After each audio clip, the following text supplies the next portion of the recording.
across the 40, stays on his feet, cuts it back. Marion Brown, another kickoff return for a touchdown. Look out! There goes two!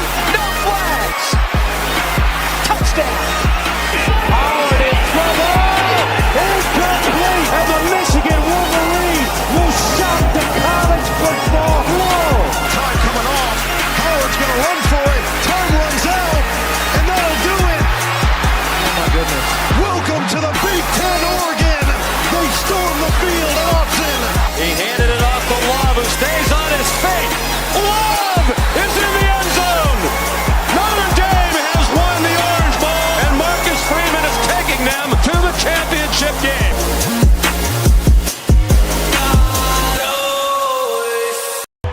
We're back.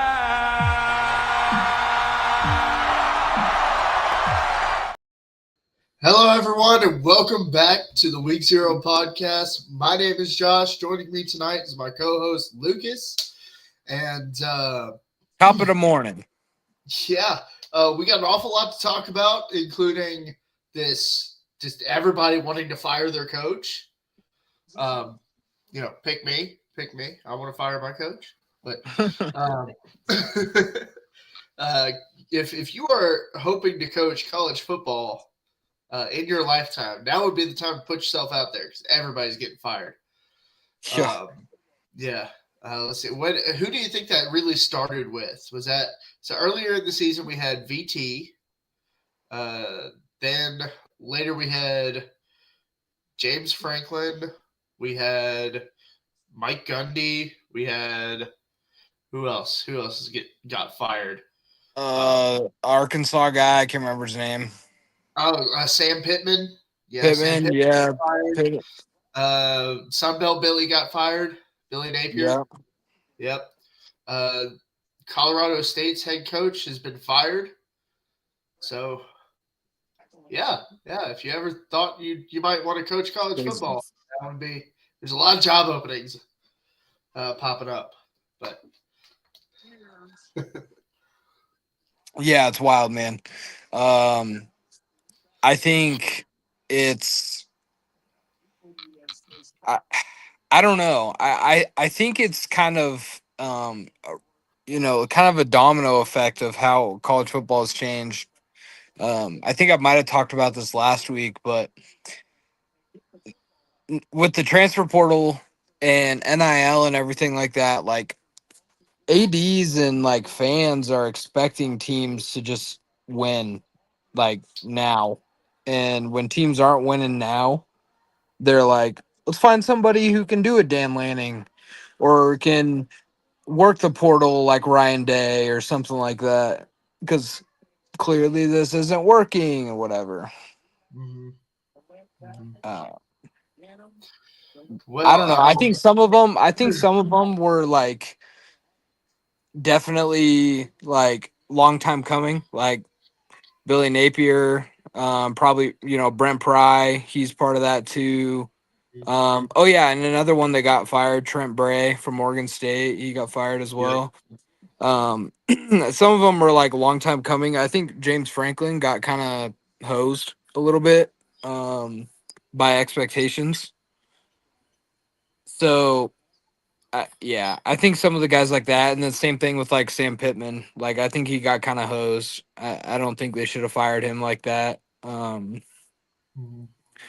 But it's wild. College football wild. Yeah, I mean, you got to think about the expectations that these administrators have for their teams, and college football is such a big moneymaker for these schools. So being able to, and obviously not everybody can win, right? Not everybody can win the conference. Not everybody can win or make it to playoff games or anything like that. It's just, how competition works. Not everybody wins. And so, this flared up a couple of years ago where people were getting fired after like 2 or 3 bad years, and they're not really giving people time to build their recruits up to what they should have for their team. With NIL and the transfer portal and all that stuff, that's just not necessary anymore to try to grant them that time. So yeah, people are expected to get it done in 1 or 2 years, and that is a monumentally tall task. Yeah, it's dangerous because you think about like, Ryan Day, obviously he's had a lot of success, but he inherited that success, right? From Urban. Dan Lanning inherited his success from Mario Cristobal, what he put together after our dark times in 2016 through 18. You got these guys that are coming in here and like it's great success, and I think both of them are really good coaches. But you also got guys like Brent Pry who came in and Virginia Tech wasn't good, No. when he came in.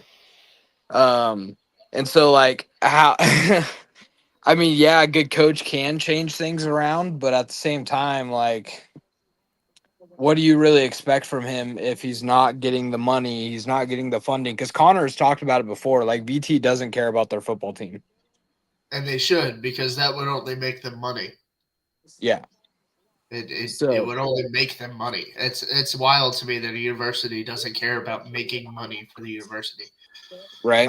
It can it's not just for the athletic program. Like the money that like a VT was a national team. Well, you look at we'll just go back to those two teams that I've been talking about, Ohio State and Oregon. Like Oregon puts money from the football team into their academics. Mm-hmm. Do you like Ohio State does the same thing? Like you put that much money that's being brought into your school, you put it in other places, not just your football program. And so for Virginia Tech to not put money into their football program to make money, it's just bad business. You'd think a school that is, as smart as they are, they would know that, but I guess not. Yeah, I suppose not.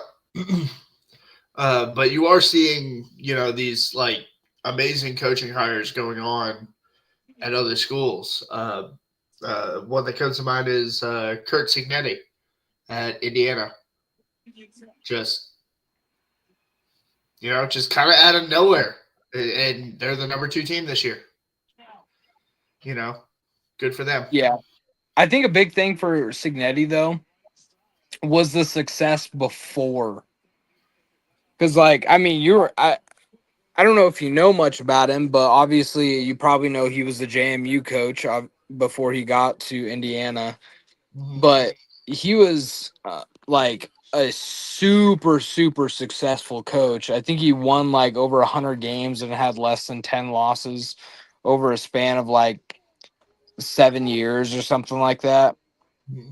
Like he was very, very good before he got to Indiana, whereas you have a guy like Trent Bray or Brent Pry or whatever, where they're like they were coordinators.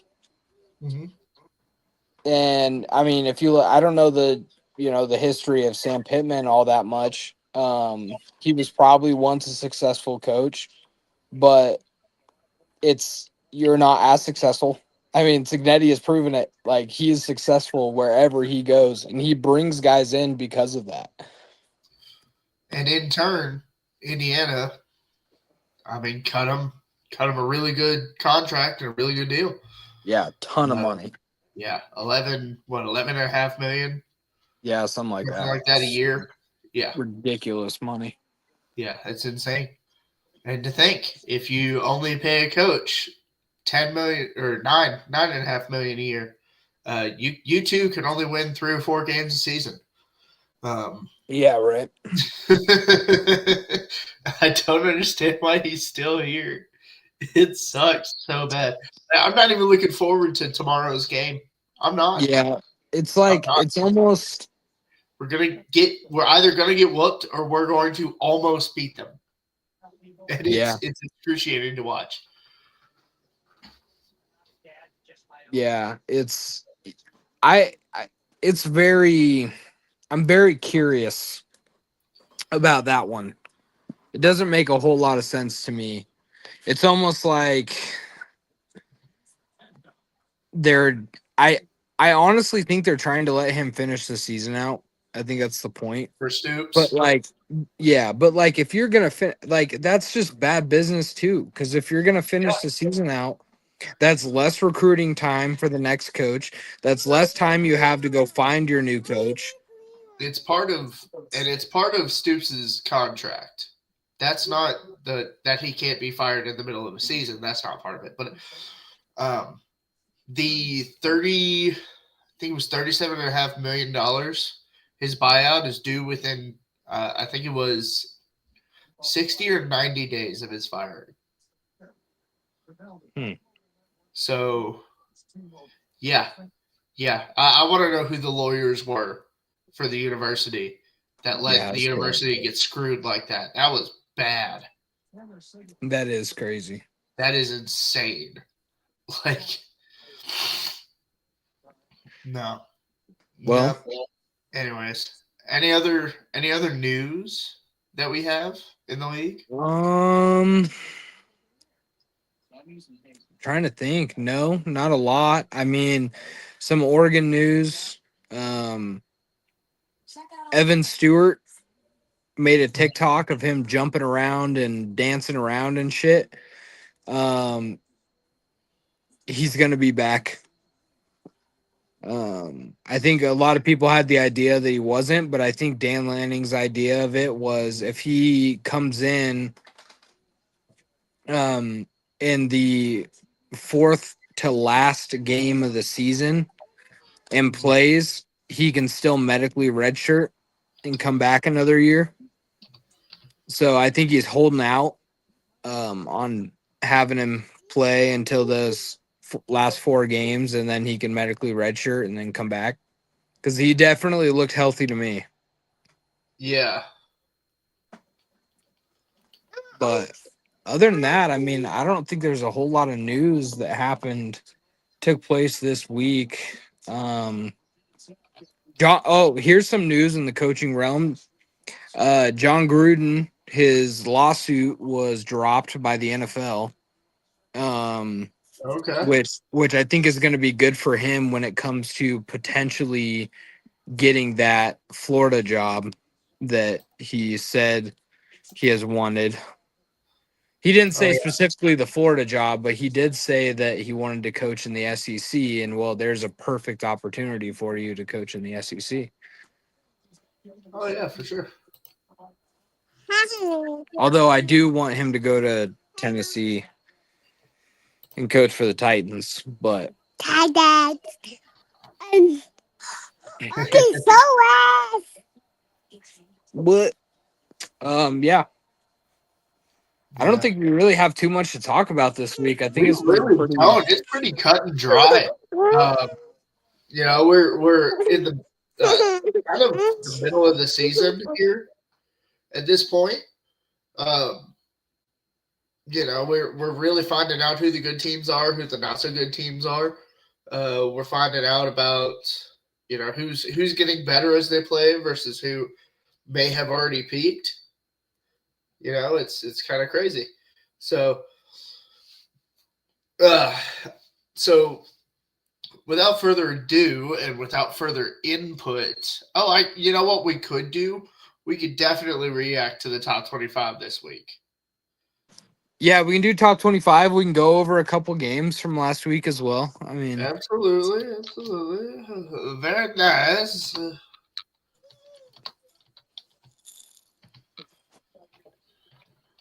All right. Should we do ESPNs or should we do CBS, AP? We'll do AP. Yeah, it's got to be the AP. Yeah, we're doing AP. Associated Press, news without an agenda. Shut up. Here we go. Give me the poll. Don't give me anything else. Okie dokie. So I don't have it in a nice, neat graphic for us, but later. Dude, fuck the AP. Is it still popping shit up for Jesus Christ? I guess We do got some games to talk about. I completely spaced it. Oh, that's good. Here, let yeah. me present. Screen. That one. Sure. Okay. We here? Yep. All right. So, I mean, you mentioned it before we started. Texas A&M. It's crazy that they're number 3. I love it. High. I love it. I'm all for Texas A&M this year. I love Yeah. Marcel Reed, the way he plays. I'm all for it. We talked about it a little bit as well. The fact that Alabama is over Oregon. I think it's when we lost. I understand that, but I still think Oregon. I mean, Oregon has a obviously, better loss than Alabama. they have a much better loss. Alabama has better wins, but Oregon is taking care of every single team outside of their one loss. So I don't know, but Yeah. respectable that Georgia jumped. Georgia Tech in the top 10. That's crazy. Right, but I would want them closer to 5 because they We are need still undefeated. we need to have a serious conversation about Haynes King and the Heisman, though. Right, Like, dude. people aren't talking about him. He's so good. Serious. Like, he is so good. All right. We got Ole Miss at 8. Not really sure how much I like that, but what they did just lose to let's see, their one Georgia. loss is Georgia, is it not? Yep. Okay. Did you ever think we would see the day when Georgia Tech and Vanderbilt are in the top 10? Georgia Tech, Vanderbilt, and Indiana. And Indiana. What's going on? It's crazy. I swear, man, they just live to put Notre Dame up here. They do. They really do. That's insane. Anyways, so Ole Miss 6-1 at 8, Miami at 9 after losing to Louisville. You drop them 7. I don't know if that's okay, but Louisville did dominate them the entire game. 4 interceptions for oh my god, the weird fisheye looking guy, Carson Beck. There we go. I got there eventually. Diego Pavia and the Vanderbilt Commodores, whose only loss is Alabama. They're at 10, coming up 7 spots. They play Missouri this week. That'll be a great game. BYU undefeated at Iowa State. We'll see that game in our pick'ems, and I've got some questions about the odds makers for that one. Yep, me too. Yeah, it's crazy. Notre Dame at 12 at 5-2. I don't understand it. They beat a bad USC. Like, people are like, "Oh, USC." USC is not a great team. I don't get it. I don't understand how they came up one spot. They should have stayed where they're at. Oklahoma coming up one spot. Oklahoma Ole Miss is going to be a sneaky good game. And I'm sorry I'm a little stuffed up. It's gotten kind of cold here pretty quick. All right. 14 Texas Tech lost last week badly. Yeah, I couldn't believe that, but backup quarterback, got to give him a little bit of, I mean, absolutely. It is what it is. Yep. But they should win this week versus Oklahoma State. Sorry, I still get pop-ups because I refuse to pay the AP. Trust me, everyone watching, you do not hate journalists enough. So at 15, we've got Missouri. 16, we've got Virginia. That's a surprise. Virginia up there. Yeah. You think it was because they beat a bad Florida State? Yeah, I would say, and also beating Louisville. Yeah, beating Louisville in overtime. I think because of what Louisville just did to Miami, I think that's kind of Yeah, I'd say it's fine to bring them up too. Then you've got Tennessee. At 5-2, down 6 spots. They just lost to Alabama, which I don't think should have dropped them that far. But they're still top 25, and they're probably going to beat us. So, yay!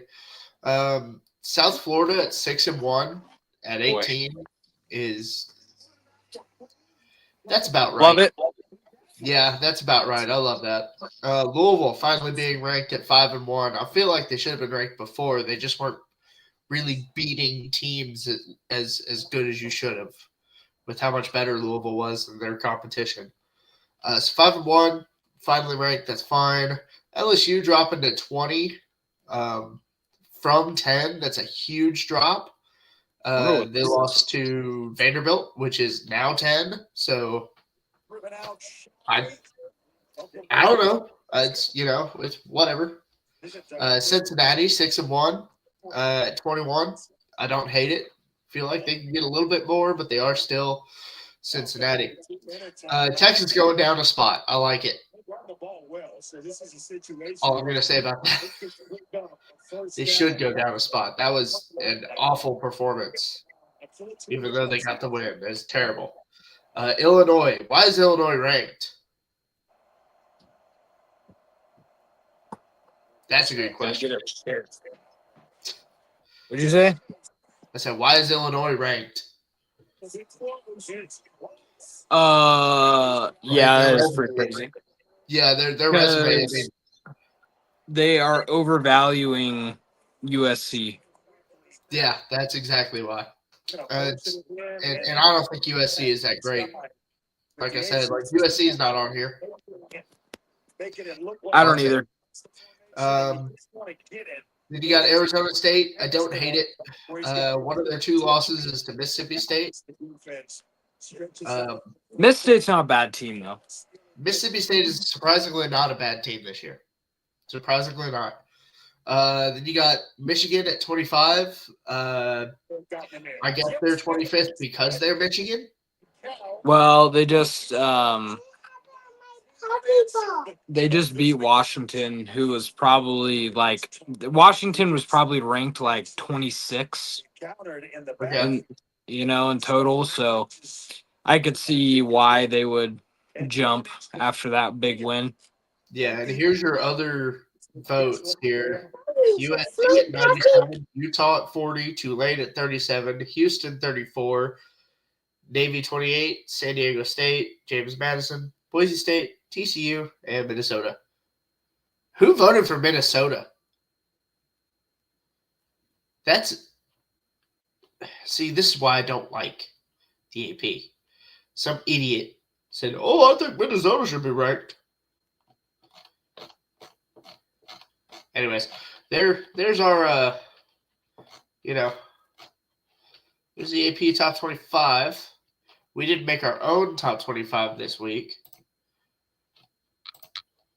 but it's just how it went. And as soon as Lucas comes back, we'll talk about some of the games last week. I can recap the Texas-Kentucky game pretty easily. So Texas comes to Kentucky, has an awful night offensively. Kentucky's defense is just hounding Arch and that Texas offense. It was really difficult for them to get any kind of yards. Their rushing game in the fourth quarter was a lot better, but throughout most of the game was just trash. Their passing game was not very good. They only managed to get 8 first downs in the entire game and still beat Kentucky, who had by the way, Texas only had 180 yards. Keep that in mind. 180 yards, 8 first downs. Kentucky had 392 yards. 392 yards. Had 26 first downs. 26-8. Still lost the game. Texas had 2 good punt returns. That's it. That's the only thing Texas did well was punt returns. Yep. And they managed to beat us. And that was just it was poor play calling on Kentucky's part for overtime period. Just poor play calling.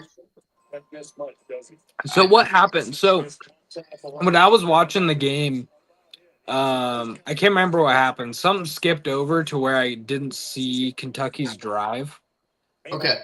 So end of the game, Texas kicks a field goal to go up 13-10 with like a minute Right. and No, 15. I mean just the over, because I watched the whole thing Overtime. until like Okay. Kentucky's overtime drive.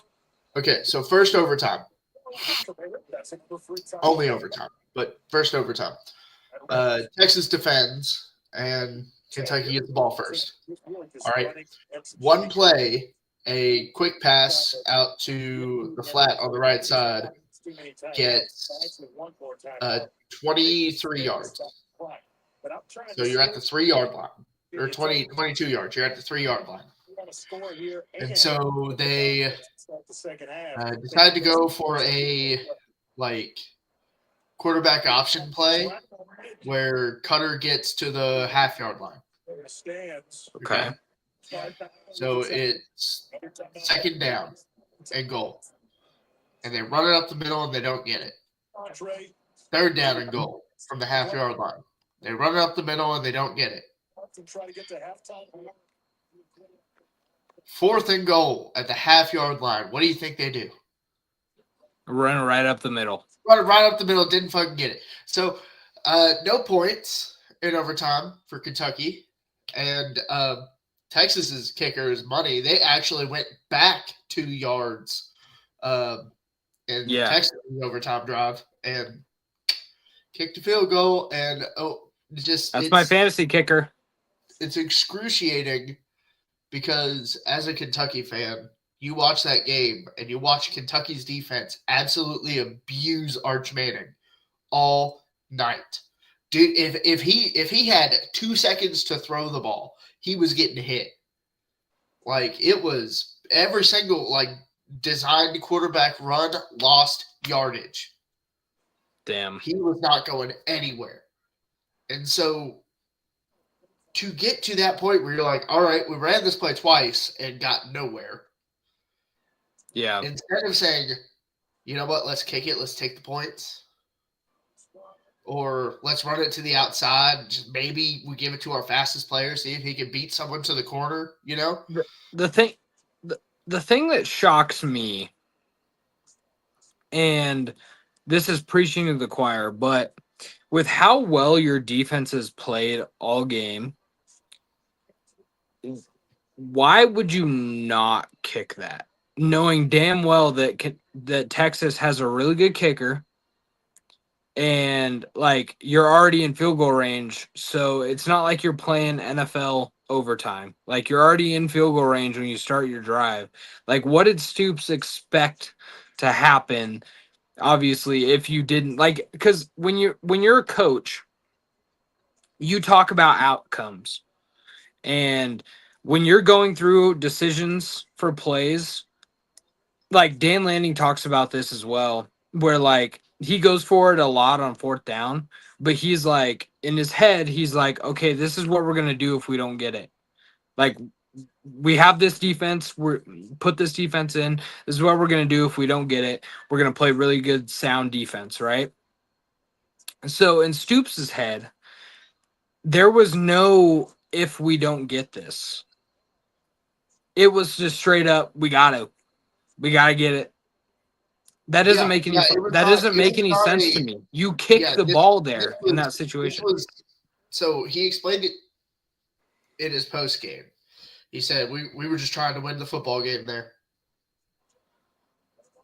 And thinking about that, thinking it in that way, I see why he thought not kicking the ball was a good idea. Because what wasn't a good idea was the same play 3 fucking times in a row. But the play call was bad for sure. play call was so bad, dude. But here's my issue with that answer, that we're just trying to win the football game. He decided in his head, we are going to win it or lose it on this play. He trusted so much, and rightly so, in his defense, that if they had gotten the touchdown and kicked the extra point, Texas was not going to win that football game. Right. But I hate that, where you're like, okay, like if you're in a win or lose situation, I get that. But I hate that idea of like, I just want this game to be over. Yeah, like your defense was playing so well.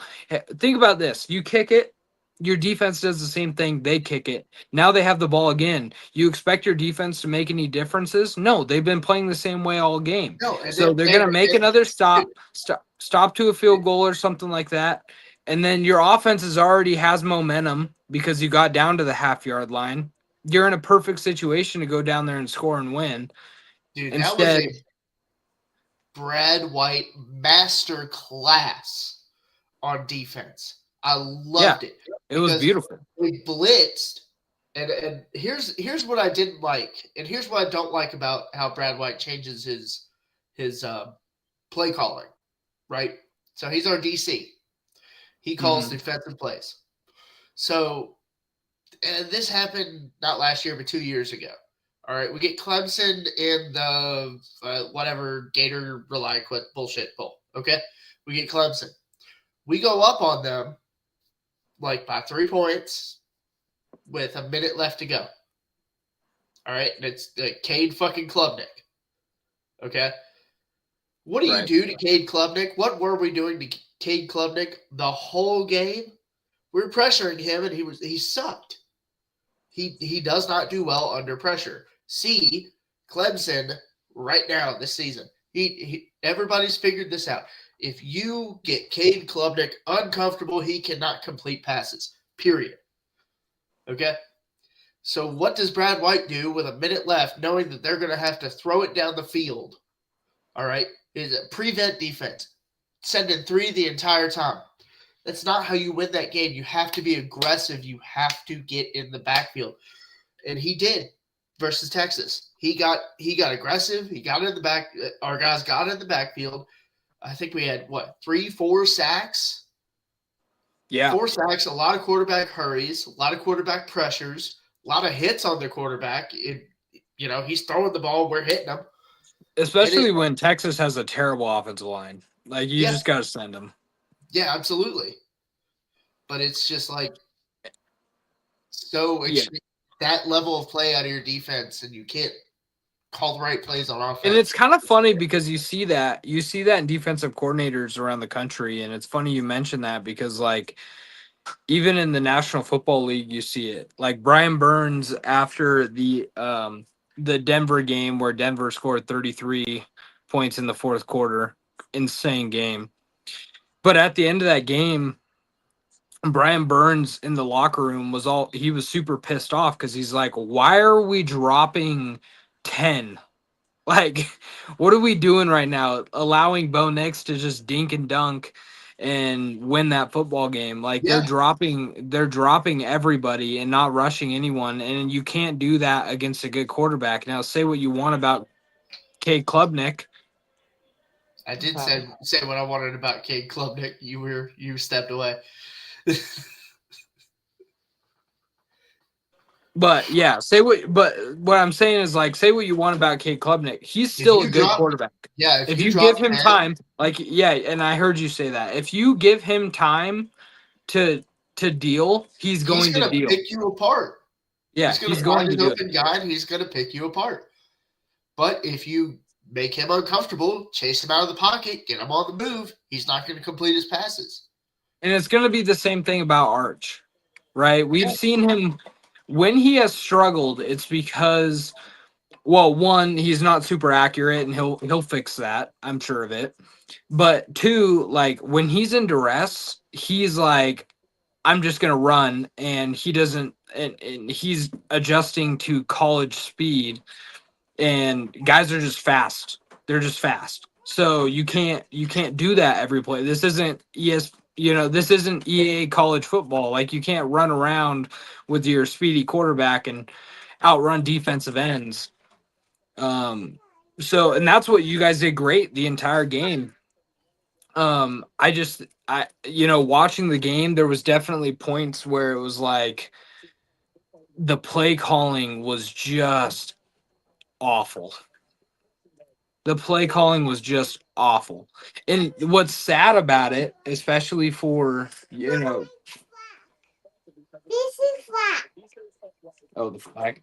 The thing about you, especially, obviously being a Kentucky fan, is that you guys are not, it's not a bad football team. And they proved that last week. It's not a bad football team. It comes down to terrible play calling. It's what's so excruciating. Like, if you look at our recruiting and our transfer portal, right? Our recruiting is 27th in the country. Yeah. Right? Our transfer This isn't bad. Our transfer portal was 14th in the country.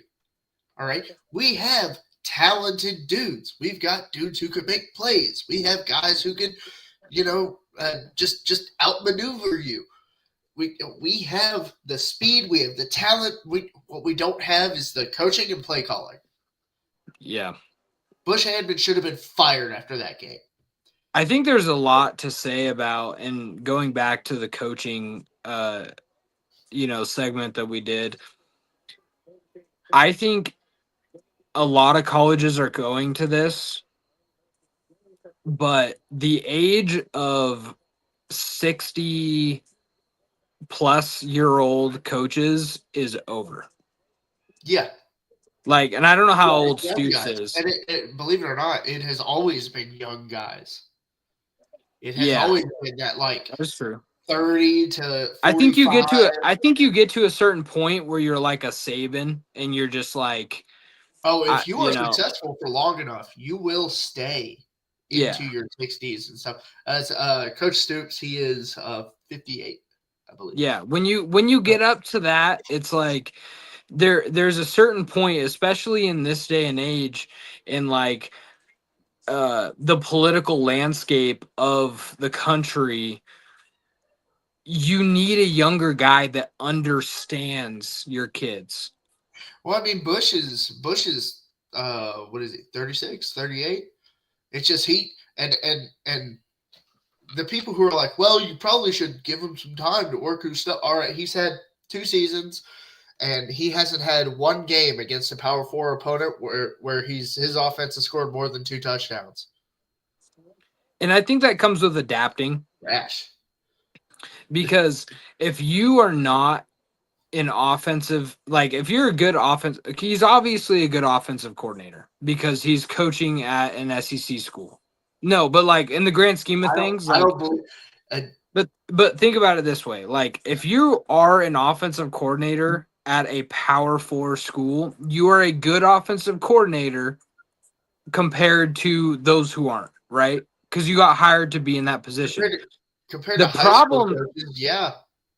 The problem that you run into is how is your offensive philosophy that you've had through your entire life, and then you're putting it in the real world. It has to work for the team that you have, and I think that's what a lot of these offensive coordinators, and where Oregon specifically has done so well, is we have brought in guys that have the same philosophy, that have the same offense.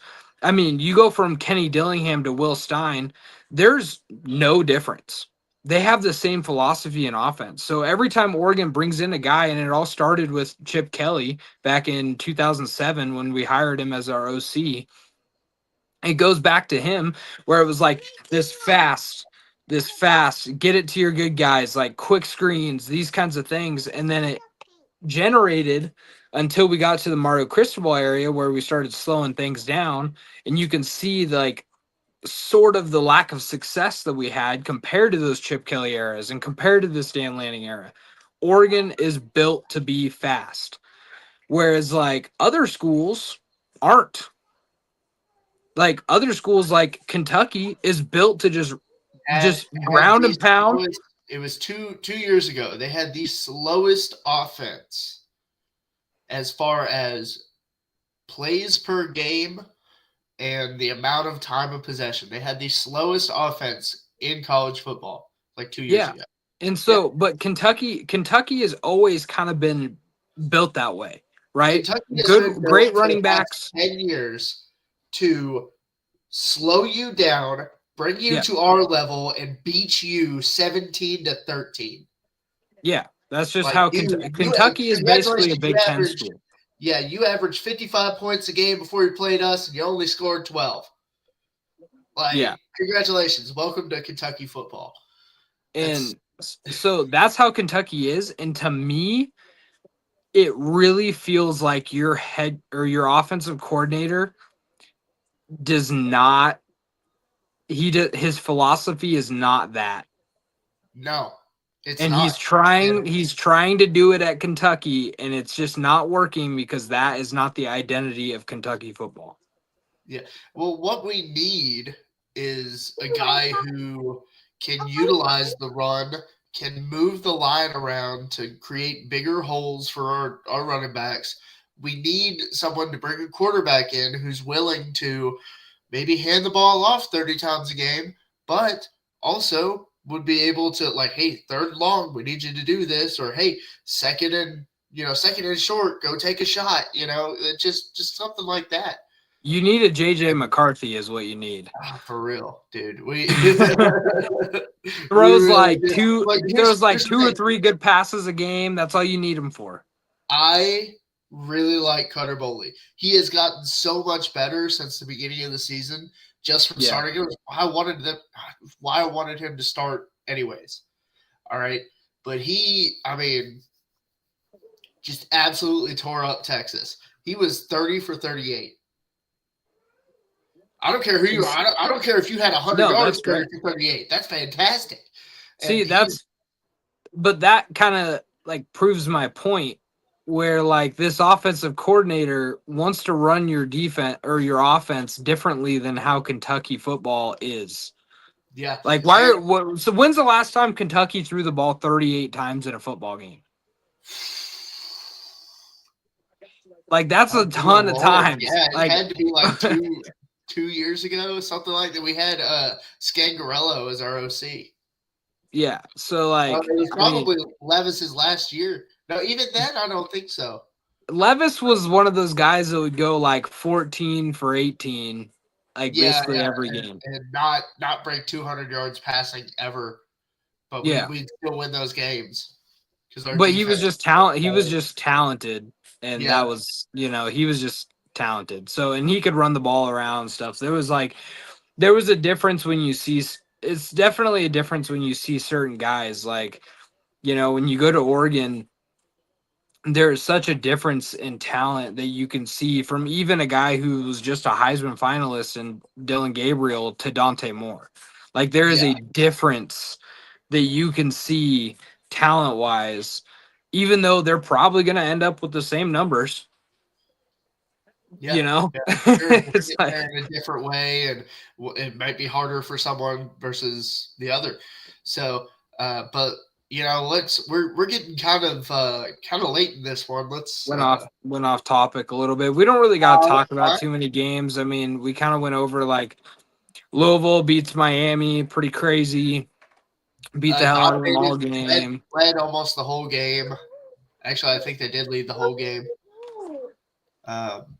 Yeah. Yep, but I typed all these up so we can get into the pick'ems. Let's do it.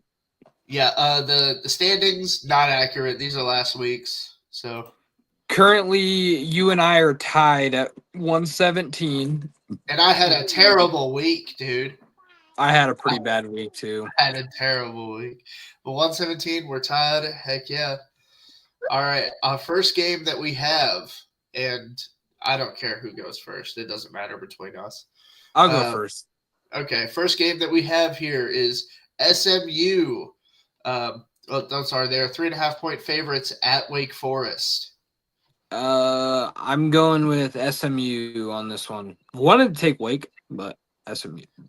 Yeah, I'm also going with SMU. I just think I haven't been. I would say I haven't been impressed with Wake Forest. I haven't watched any of their games.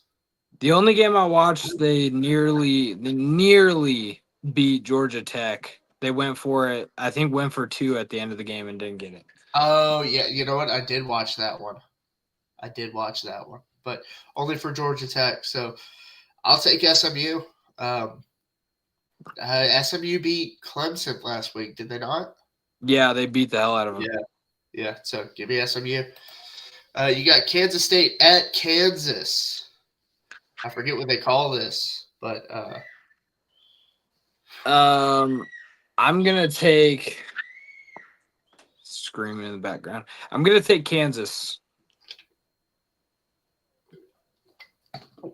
I also will take Kansas. I think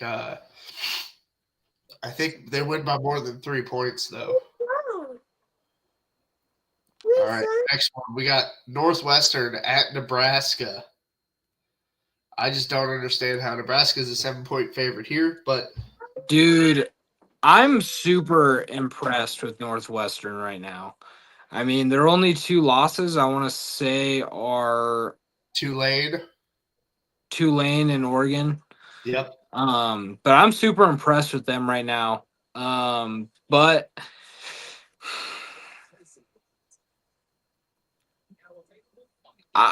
it's at Nebraska. I gotta take Nebraska. They got a good home field advantage. But the thing about Northwestern, man, is they are tough, and Nebraska has Charmin soft offensive line. Dude, yeah, that's why I'm taking Northwestern in this. Weird as it is, man.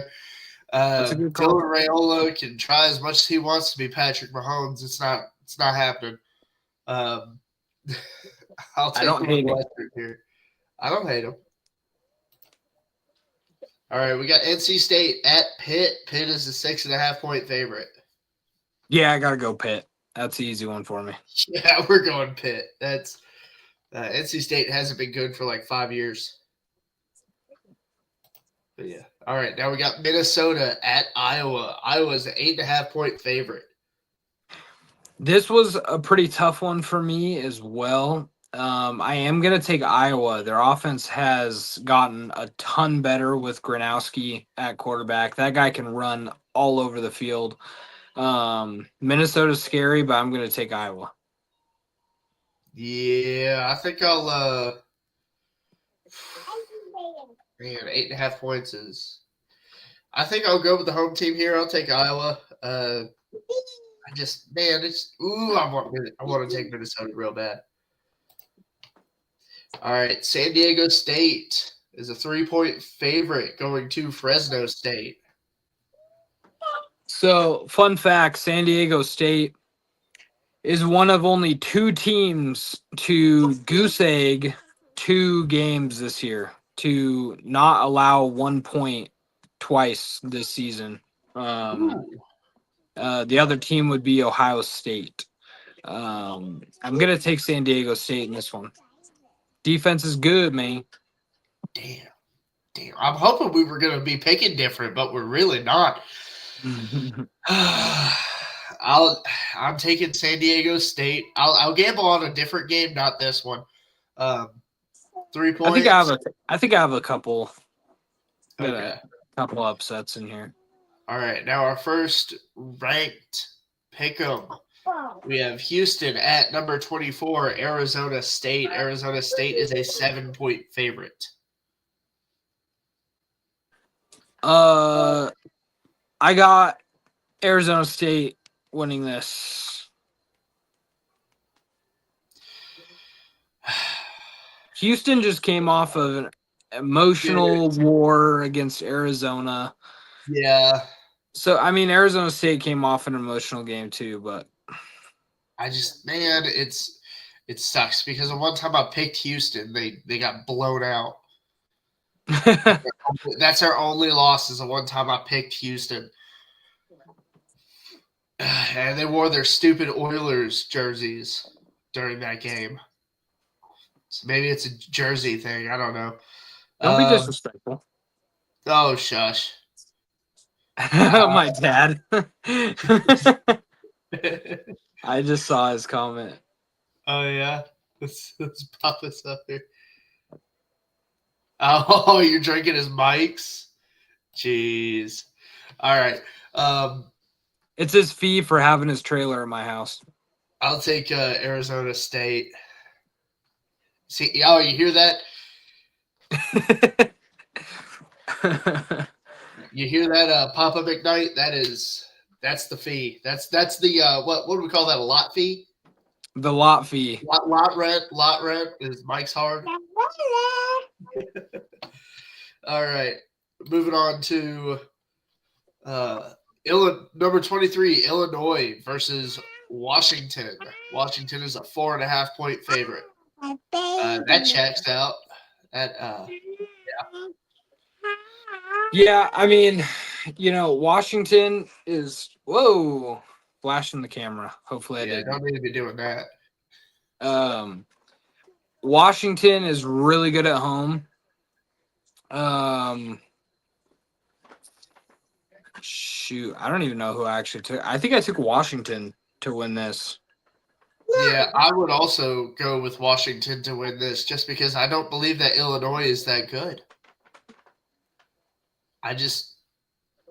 I'm serious. I don't believe it. I think they are a mid team this year, and 23. They're just. I mean, yeah, but I mean, they're just really good. They've had a good game. They're just really good at home, man. And I know. Oh, are you talking about Illinois? I'm talking about Illinois, not Washington. Oh, okay. Yeah. I agree with that. I'm taking I agree Washington. with that. I don't like Illinois. I second that. Yeah. All right. Number 22, Texas is a 7-point favorite at Mississippi State. Oh, dude. I think this is my upset. I think I took Mississippi State. I took Mississippi State. I'm taking Mississippi State. Their offense is just better. How funny is it that they've got cowbells, and that's what's going to bother Texas? Yep. Cowbells. Give me the Bulldogs to pull the upset that my Wildcats couldn't do. Man. Yep. This is the upset. Jesus. Baylor at Cincinnati. Give me Cincinnati. Cincinnati, yep. Ah, man. Talk about Sorsby in the Heisman conversation as well, man. That guy he's playing very, very well. Yeah. Number 3, Texas A&M, a 2.5-point favorite at number 20, LSU. Going A&M all the way, straight up. Straight up, all the way at LSU. Yep. You think old Bayou Brian's out after this? Man, I don't think they fire him, but he's gonna be. There's been talk. He's on a that seat's gonna be hot for sure. It's gonna be real hot. Yeah, Nussmeier needs to figure it out offensively. I mean, LSU lost to Vanderbilt and Ole Miss, correct? Yes. Yeah. Okay. So not bad losses. No. Man, do I have to drop the Texas 8-4 thing? Do I have to do that? I just, give me LSU because they're at home. Okay. LSU. You can have that. That's where we're going to be different. That's fine. Now we got 18 South Florida at Memphis. Both 6-1. One's ranked, one's not. Memphis, not a bad football team. Memphis beat Arkansas? Did they not? They did by a point. They lost. I don't know if it was last week or the week before. Who did they lose to? Was it? Shoot, I can't remember who they lost to. Yeah, but Memphis beats Arkansas. South Florida beats Florida. So, I mean, every Florida team's going to beat Florida this year. Yeah, I'm going South Florida. South That Florida. offense. Dude, I cooks. love their quarterback. Their quarterback's just like, you know what? I'm going to run it, and then I'm going to hit you, but I don't have to. He's a dog. He's a dog. He Built is like the- built like Cam Newton. He is a dog. I for know, sure. it's crazy. I'm taking USF. It's insane. Number 8, Ole Miss at number 13, Oklahoma. Oklahoma is a 5.5-point favorite. Ole Miss. Ole Miss, you think they're Chambliss? He's so good. You think he is pretty good. I mean, he had a great game against Georgia. What? Your dad talking about the Houston jerseys? Yeah, go Oilers.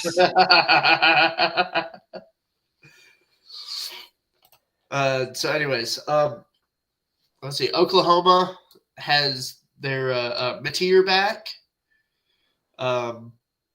Their only loss is to Texas. I still think that Ole Miss's team is just overall better. I mean, look at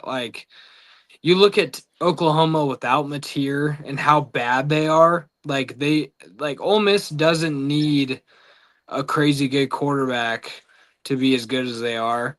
Oklahoma does. And so I think with that being said, Ole Miss is just better and they're going to win. Okay. I can dig that. I'll take Oklahoma in this one because maybe Lane Kiffin's mind is elsewhere. Oh, yeah. Maybe it's in Gainesville. Who knows? Nashville. We got number 11 BYU at Iowa State. Iowa State is a 3-point favorite, which boggles the mind. Yeah, dude, the Bear is gonna cook. Give me the Cougs, dude. This is insane to me that Iowa State could be favored in this game. BYU doesn't have a quarterback out, do they? Nothing crazy like that I might not know about. Nope. All right, give me BYU. I'll take the Mormons. Bachmeier's playing. He's all right. He is. He gets it done, man. I'm telling you. Again, if I was a BYU fan, I would 100% have a Bear Bachmeier jersey. Number 47 at quarterback. How cool is that? That's supremely cool. But at the same time, they're Mormons, so they're just not cool. Yeah. The Mormons. Da, da, da, da. I was at that game. That was crazy. Yeah, pretty nice. Number 4, Alabama, 6-1, a 12.5-point favorite over South Carolina, 3-4. South Carolina's season is not going how they wanted it to go. Unnecessary pick 'em. Alabama. This is ridiculous. We're doing Bama. There's not enough Sandstorm in the world. They can play Sandstorm on loop during Alabama's offensive series, and they'd still win.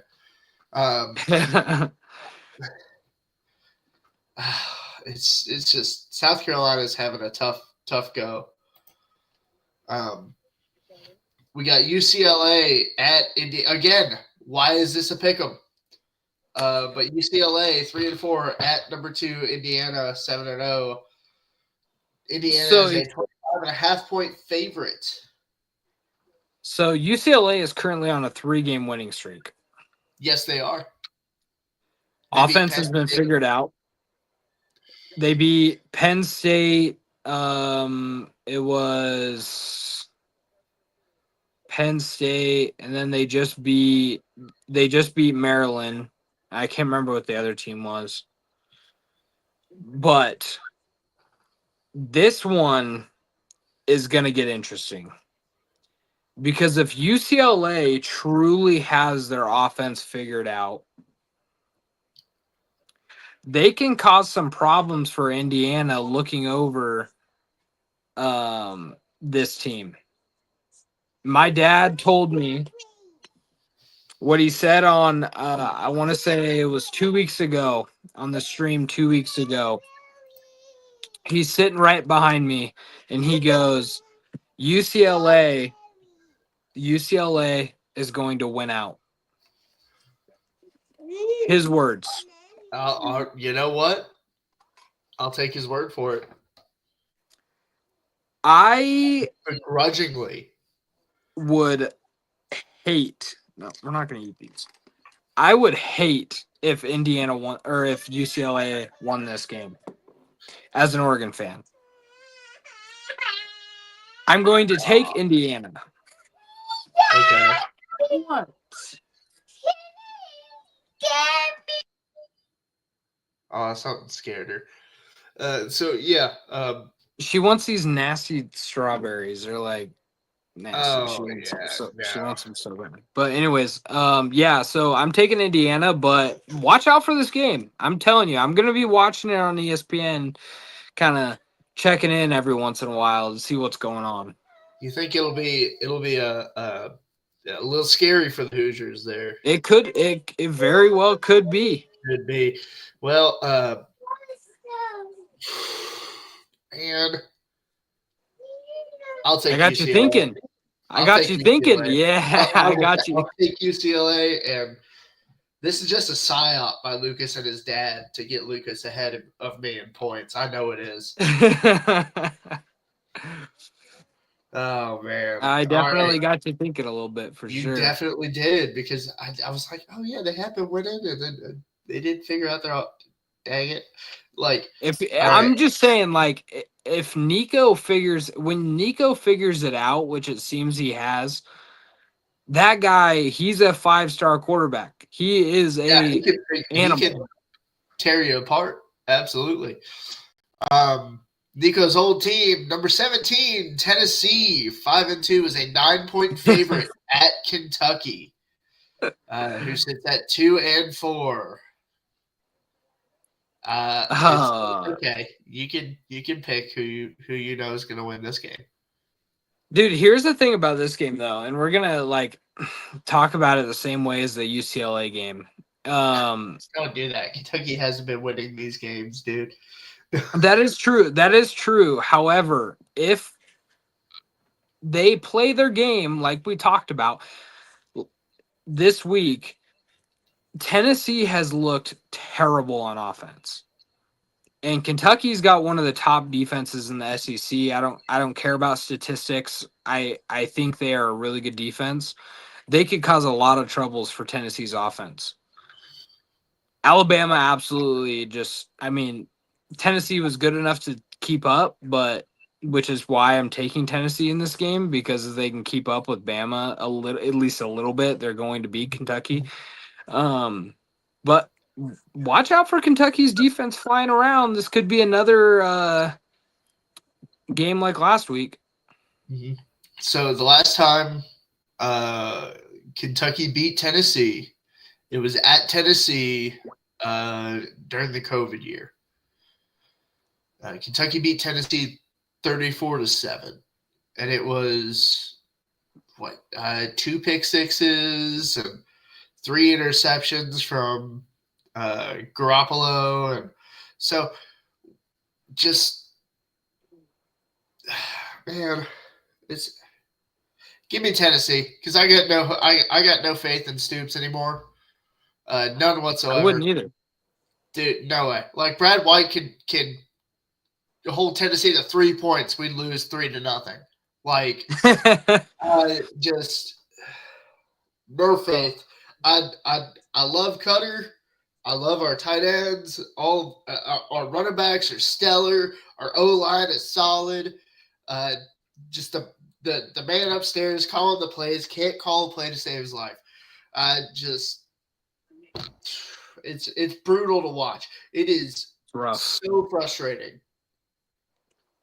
I don't think you understand, Lucas. It is. I mean, you got to remember that I went through a few years of Mario Cristobal football. where, we go back to 2018. We're about to beat Stanford. Instead of kneeling it, he runs it. We fumble. We lose the game.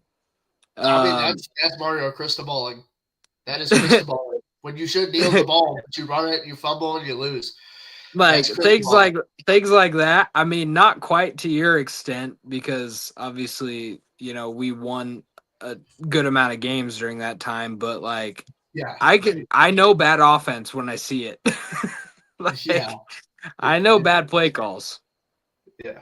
All right. Our next one. Cal at Virginia Tech. This is a game that's going on now. Yes. And before you tell me a score, Okay. Cal.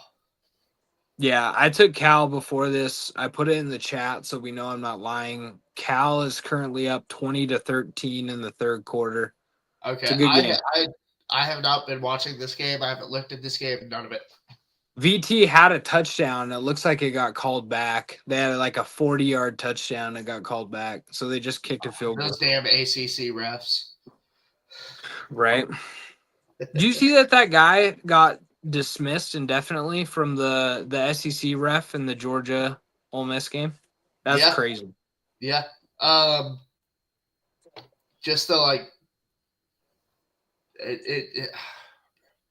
I'm telling you, man, SEC refs are the worst. They really are. They are for sure. Number 25, Michigan, is a 14.5 point favorite over Michigan State. Who's 3-4. I don't feel like 14.5 is enough. I know this is a rivalry game. I think it's too much. I feel like Michigan's just that much better than Michigan State. I think it's too much. I think Michigan State is a good team. They're not obviously that good because they have 4 losses, but I do think they're a decent team. I'm going to take Michigan in this one.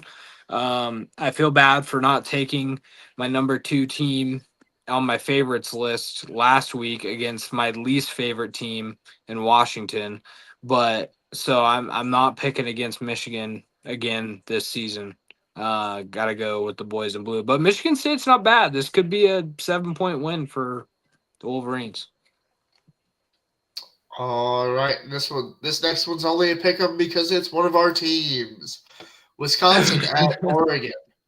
I'll go on and start this one off. Ducks get to name the score of this game.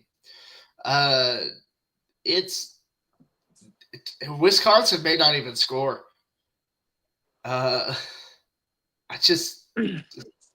Could be one of those rare Dan Lanning shutouts. Yeah, I don't know that he has ever shut anybody out. I don't think it's ever happened since he's been at Oregon. Usually it's because we have our 5th string / walk-on guys, at the beginning of the fourth quarter. More important than shutting someone out. Yeah. So, I mean, name the score. I'm going to be actually disappointed if we don't win by at least 30 because of what Iowa and Ohio State did to them. If we don't win by that much, I'll be a little bit disappointed. Need some redemption at Autzen after losing the last time out. We still hold the record, or the current record for most away wins. Our home win streak was ended, but this is going to be one of those games where I watch for a half and then I'm like, okay, I can go. What else is on? Do something else. Right. Yeah. All right. This game already has been played. And so if you want to pull the score up for it. I believe it was 31-28 for Delaware. There you go. That was the Team of the Year game, and this was played on what, Wednesday? Yes. And we all took Delaware. We all took Delaware, so it didn't matter.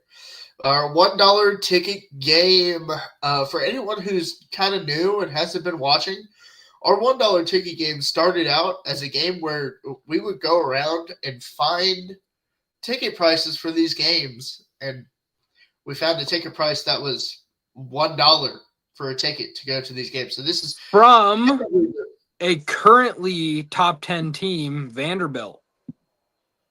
Oh yes, it was. That It was was the first. That was when we started. That was the first game that we did. The $1 ticket game was from a Vanderbilt game where it was literally $1 to get into the game, and now they're a top 10 team. I don't think they're now $1 anymore. Not anymore. But this week's $1 ticket game. That doesn't mean you can get a ticket to this game for $1. It's just the worst game we could find. Was Colorado State at Wyoming. Wyoming is a 4.5-point favorite. And I think you are crazy if you don't take the Cowboys in this. Yeah, I'm taking Colorado State. All right.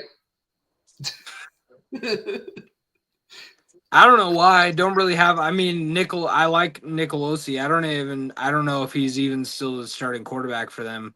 But I like him. So I'm gonna take Colorado State. Screw it. All right. I will take Wyoming. And now our game of the week. We follow the worst with the best. Week 0 podcast game of the week. Number 15, Missouri at number 10, Vanderbilt. Vanderbilt is a 2.5-point favorite. This game, look for high-flying offense.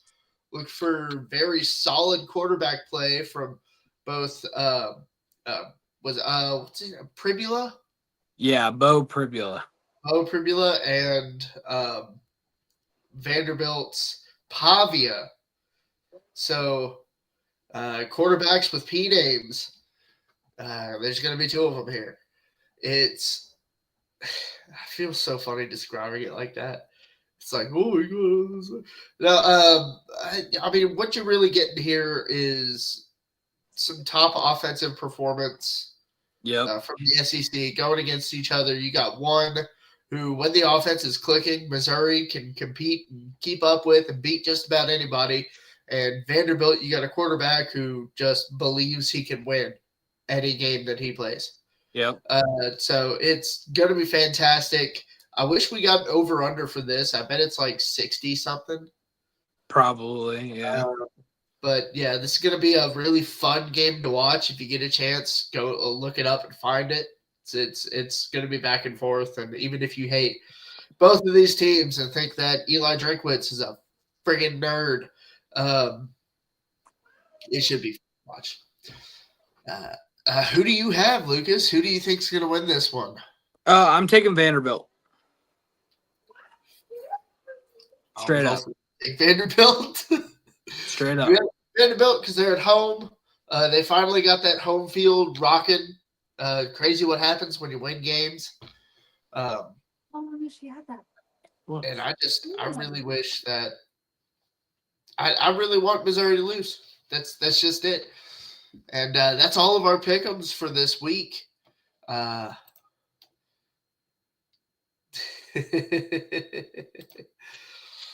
Thank you for that, Lucas's dad. Yeah, I bet he doesn't. He doesn't seem like the kind of guy who would. So yeah, that is it for our pick'ems. We might do a stream late Saturday, kind of like a wrap-up stream. I'll try to get Connor on here. I'll try to get Ryan on here. I'll try to get Phil on here, even though Phil was supposed to be here tonight. He just couldn't make it. But that's what happens when you have these kinds of streams. So you got any closing thoughts, anything like that, Lucas, before I wrap us up? Nope. Let's get it. Nope. All right.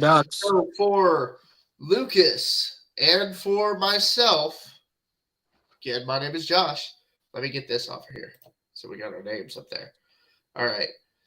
Josh Purhu, because my Kentucky Wildcats basketball team just happened to have an exhibition game against the preseason number 1 team, beat them by 13. So suck it, Purdue.